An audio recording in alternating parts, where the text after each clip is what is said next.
Joe Mazzulla joining us on the program. Joe, good morning. How you doing? I'm good. What's up, fellas? How are you? Doing good, Joe. We're doing okay. Yeah. Did you get your coffee today? I did, yeah. Just got it. Sound a little tired. Really? Joe sound a little off. Yeah, a A little little tired. Oh, well. I'll have to change that.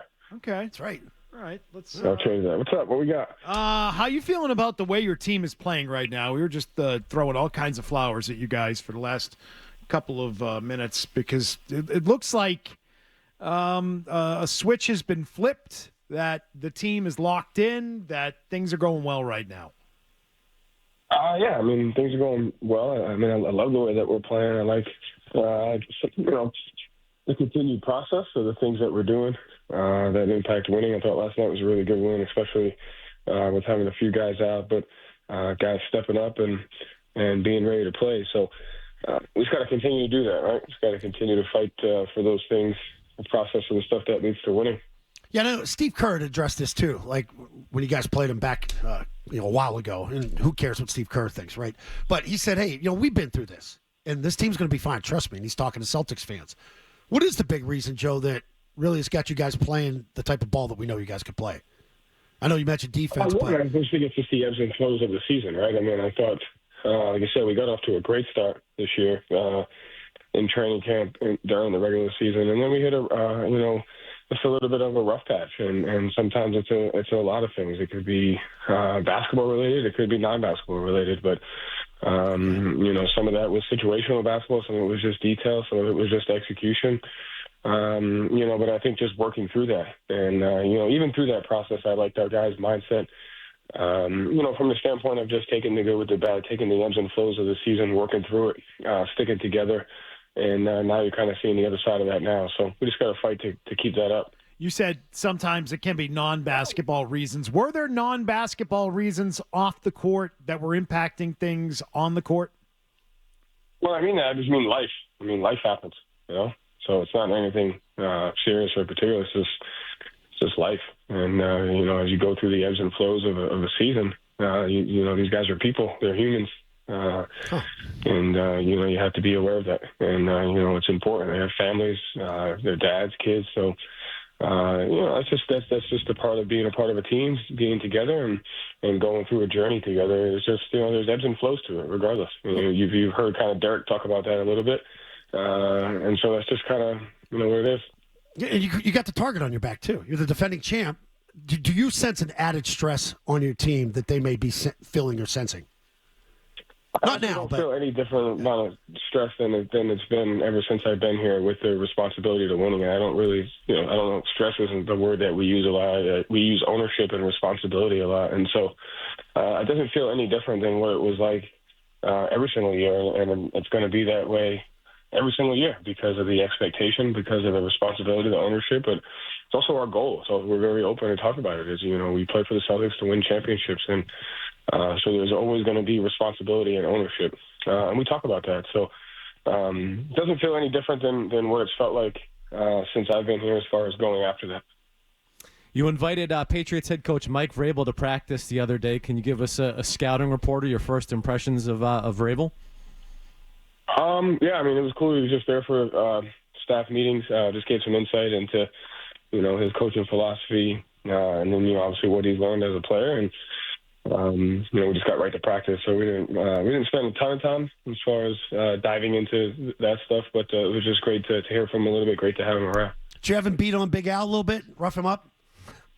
Give him a couple series? Drills. He's a big dude, Joe. He's got a presence to him, doesn't he? Yeah, he does, but, everyone's got a chink in the armor. You just got to find it. You're saying you're going to drop a coin on Vrabel? Yeah. He's going to kick Vrabel's ass. All right, we'll take that now as the fun yes. stuff, Joe. We'll take that as a yes. Joe Mazzulla is with us. He's brought to you by Amica Insurance, the exclusive auto, home, and life insurance partner of the Boston Celtics. Mike Vrabel is known to put a chest protector on and hit players in practice as the head coach of a team. He did that in Tennessee. Hands on. Yeah. And he promised that he would be doing the same once practice gets underway later this spring and summer with the Patriots. I'm curious how physical you've ever gotten with one of your players in a drill or in a practice.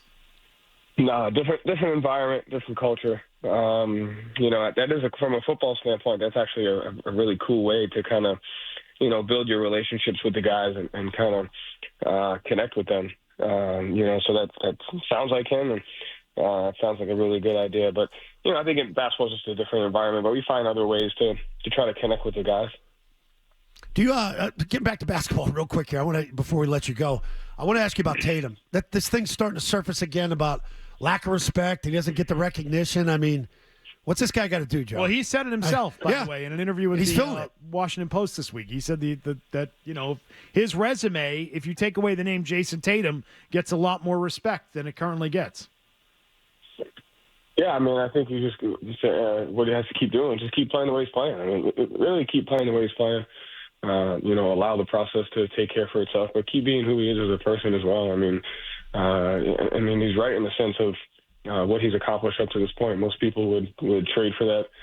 But that's also the ultimate compliment, is because, God willing, has so much time left and a lot of years to be able to go after stuff. And, with that comes good and bad. With that comes, there's always two sides to the coin. So I love the way he's playing. I love, the way he's attacking things as far as a team player, wanting to do whatever it takes to win. Also, getting better individually and just who he is off the floor as well. So just got to keep that up, Keep that chip on his shoulder. Keep it going. Yeah. No question. Yeah. Yeah.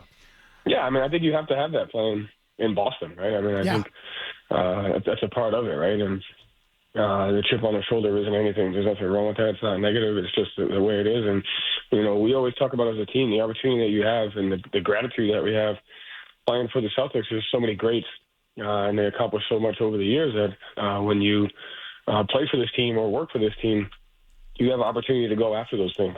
And, in order to go after those things, you have to have a chip on your shoulder. You have to be motivated. You have to have an understanding of what goes into being a great team and what goes into being a great player to help those teams win. So there's no better responsibility than trying to move the Celtics organization forward.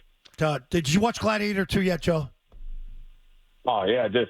What'd you think of it? It was good. I thought it was good. You thought that was good, huh? It was good as it could be for such a good first one. You know what I mean? Right. See, I love the first one. It's hard to live up to. Yeah. Not a fan of the second one. I thought. Did you see? Have you watched Mufasa? No. Oh, you gotta watch that. All right. Is that like the real Lion King? Like the prequel, I think it was. Okay. Is that animated? It's probably past the statute of limitations of spoilers, right? Yeah.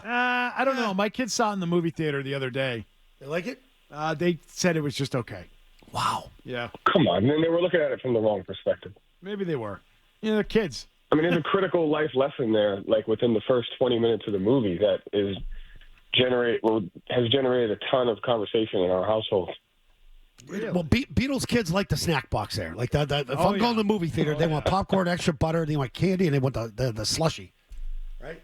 Yeah. What's that, $18 each? You got to get it all. Yeah. The reviews and ratings on that film have not been good. They have not been kind to Mufasa. I miss Russell Crowe. There's just one scene there that I've become relatively obsessed with. So I guess we'll have to talk about it off the air. Okay, I'll see it, and once I see it, we could talk about it off the air. I did see a TikTok video the other day that had me thinking of Joe Mazzulla, and it was that the old Sully's bar in Charlestown that was in the town is now like a triple-decker condo building. So. Oh, yeah, that's tough. I mean, it's been that way for years. But it just happened to be circulating again, and I thought it's tough for you being such a fan of the film.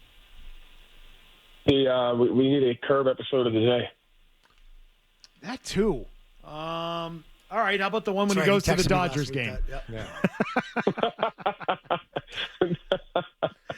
Dodgers. That's a good one. The Dodgers game. Yeah, the Dodgers game. Go in the carpool lane. Yes. Yeah, and he brings his lady friend to get in the carpool lane. I like the one Larry gave the people in Atlanta, gave him water, stand in line. He got in trouble for that. I like the one where his buddy every time they go out to dinner, he goes to the bathroom when the check comes. Yes. Yeah. It's like Paulie from Sopranos. Yeah. A lot of them we can't really talk about because No. Yeah. We'll have to do that over dinner sometime, Joe. Yeah, we will. All right, buddy. All right, Joe. Appreciate it. All right, fellas. See you, Joe. Talk to you soon. Later. Joe Mazzulla, Celtics head coach. Brought to you by Amica Insurance. If you like that clip, check out more videos from Zolak and Bertrand here. For more Celtics analysis and opinion, hit this playlist. And for all the latest from the Sports Hub, download the app at 985thesportshub.com.